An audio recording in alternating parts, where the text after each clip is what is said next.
आपने अभी सुना होगा कि नया इनकम टैक्स बिल इंट्रोड्यूस किया है फाइनेंस मिनिस्टर ने, इनकम टैक्स बिल 2025, जो करंट इनकम टैक्स एक्ट है 1961, उसको रिप्लेस करके नया इनकम टैक्स एक्ट आएगा अभी, इनकम टैक्स एक्ट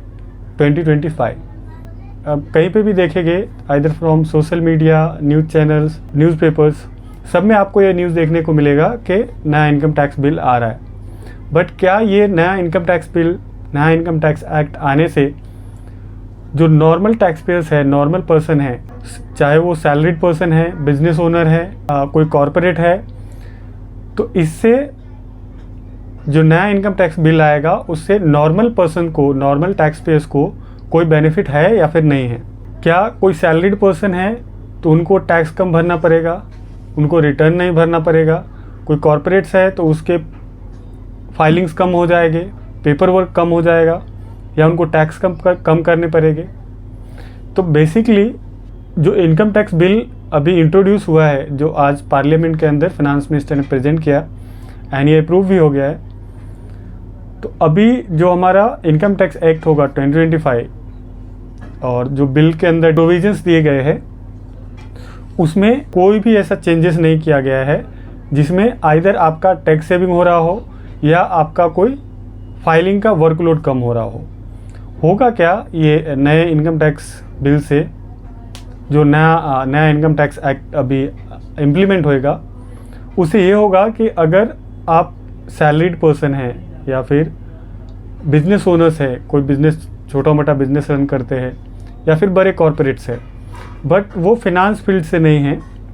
वो इनकम टैक्स जीएसटी का इतना नॉलेज उसके पास नहीं है, बट कभी ना कभी ऐसा टाइम होता है जब भी आपको ये डेटा एक्सेस करना पड़ता है।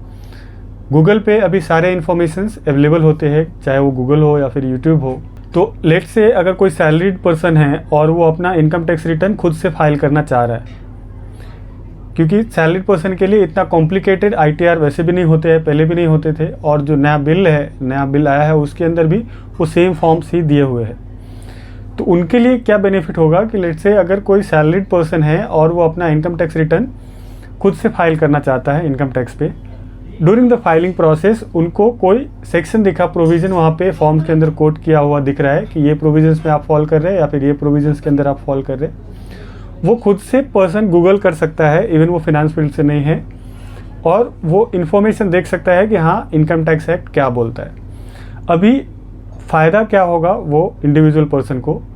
वो अगर 1961 का प्रोविज़न सर्च करेगा और अभी जो नया बिल आया है 2025 का, उसके अंदर प्रोविज़न सर्च करेगा, दोनों में बहुत डिफरेंस होएगी। जो 1961 का करेंट इनकम टैक्स एक्ट है उसके अंदर किसी भी प्रोविज़न के लिए लेंदी प्रोसेस बताया हुआ है, क्योंकि ये 1961 से चलता आ रहा है, 64 इयर्स ओल्ड ये एक्ट है, इनकम टैक्स एक्ट 1961। तो इस कोई प्रोविज़न एक बार जब भी इनैक्ट हुआ इनकम टैक्स एक्ट, वो टाइम जब भी प्रोविजंस आए, उसके बाद एवरी ईयर्स कुछ ना कुछ उसके अंदर अमेंडमेंट्स होते ही रहते हैं। तो एक प्रोविज़न 3, 4, 5 ऐसे बहुत सारे प्रोविज़न से लिंक्ड होते हैं, तो आप एक कोई प्रोविज़न पढ़ने को जाएंगे तो बाकी के रेफरेंस भी आपको करने पड़ेंगे, और वो पढ़ना ज़्यादा कॉम्प्लिकेटेड होता था। अभी वो पर्सन के लिए जो नए इनकम टैक्स एक्ट के अंदर प्रोविज़न सर्च करेगी तो उनको एक जगह पे टेबुलेटेड फॉर्मेट में एक सिंप्लीफाइड वे में प्रोविज़न पढ़ने को मिल जाएगा। तो पॉसिबल है कि अगर कोई खुद से अपना आईटी रिटर्न फाइल कर रहा है कोई सैलरीड पर्सन, तो उनके लिए जो करेंट प्रोविज़न है इनकम टैक्स का पढ़ना और समझना ज़्यादा कॉम्प्लिकेटेड था, और नया जो प्रोविज़न समझेंगे पढ़ेंगे वो कम कॉम्प्लिकेटेड होगा, वो सिंप्लीफाइड वे में समझ सकते हैं इनकम टैक्स के प्रोविजंस को। अब इसका मतलब ये नहीं है कि कोई सारे इसके फील्ड से नहीं है तो सारे प्रोविजंस इजीली समझ ही पाएंगे, but as compare to the current income tax act 1961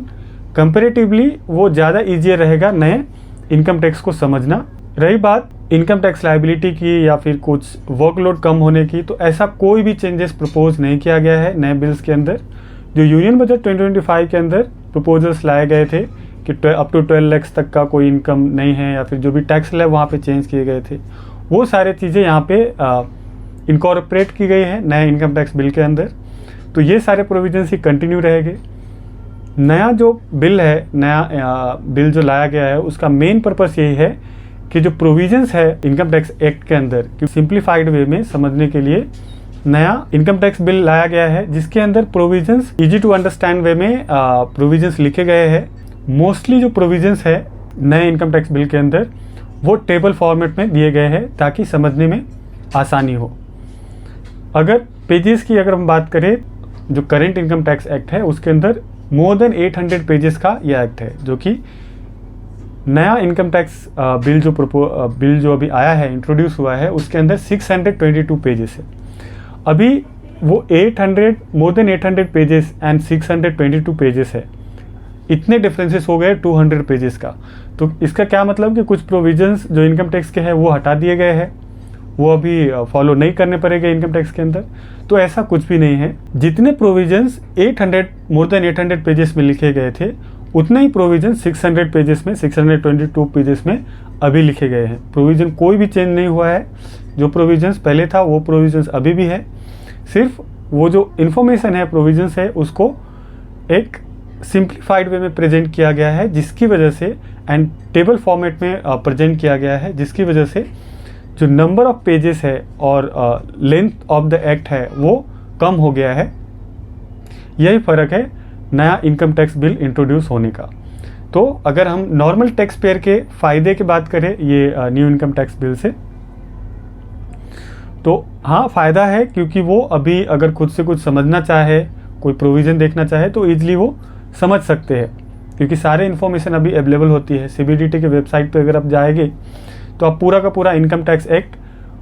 online read कर सकते हैं, गूगल पे पूरा एक्ट रीड कर सकते हैं प्रोविज़न वाइज। तो ये बेनिफिट है नॉर्मल टैक्स पेयर्स के लिए नए इनकम टैक्स बिल आने का। आज जब भी बिल प्रेजेंट हो रहा था पार्लियामेंट में, तो जो दूसरे कोई लीडर्स थे उन्होंने ये क्वेश्चन रेज किया था कि ये बिल लाने का क्या फ़ायदा है, क्योंकि जब इनकम टैक्स एक्ट 1961 इनैक्ट हुआ था तो वो टाइम जितने प्रोविजंस थे, सेक्शंस एंड क्लॉजेस थे इनकम टैक्स एक्ट 1961 के अंदर, उससे ज़्यादा है अभी जो इनकम टैक्स बिल 2025 इंट्रोड्यूस किए गए हैं। उसके रिप्लाई में फाइनेंस मिनिस्टर ने उसकी जगह पे ये रिप्लाई दिया था कि हम जब भी इनैक्ट हुआ था 1961 में, उससे कंपेयर नहीं कर रहे हैं अभी कितने सेक्शंस एंड शेड्यूल्स इनकॉर्पोरेट किए गए हैं नए इनकम टैक्स बिल के अंदर। रेदर हम कंपेयर कर रहे हैं कि अभी इनकम टैक्स एक्ट के अंदर कितने प्रोविजंस है इन 2024, और उससे हमने कम किया है इसके प्रोविजंस को, इसके सेक्शंस को। सो बेसिकली बिकॉज 1961 में वो टाइम बहुत सारी चीज़ें कम थी और इसके लिए प्रोविजंस भी कम बनाए रहेंगे, पॉसिबल है। तो बेसिकली नंबर ऑफ पेजेस कम हुए हैं, नंबर ऑफ सेक्शंस कम हुए हैं इनकम टैक्स बिल 2025 के अंदर, बट कोई भी प्रोविज़न कम नहीं हुआ है इनकम टैक्स बिल 2025 के अंदर। तो जो भी इनकम टैक्स के अंदर प्रोविजन था, पहले आपको जितने भी टैक्स की लायबिलिटी आती थी या जो भी कंप्लायंसेस करने होते थे, वो same compliances, same tax amount पे करना है अभी, बट वो जो प्रोविजंस हैं इनकम टैक्स एक्ट के उसको अभी सिंप्लीफाई किया गया है ये इनकम टैक्स बिल के थ्रू, और जो हमारा इनकम टैक्स एक्ट आएगा ये अभी 1 अप्रैल जो नया हमारा इनकम टैक्स बिल होगा, इनकम टैक्स एक्ट होगा, वो 1 अप्रैल 2026 से एप्लीकेबल हो जाएगा। आई होप वीडियो हेल्पफुल रहेगा, so please share this video and subscribe my channel. Thanks for watching.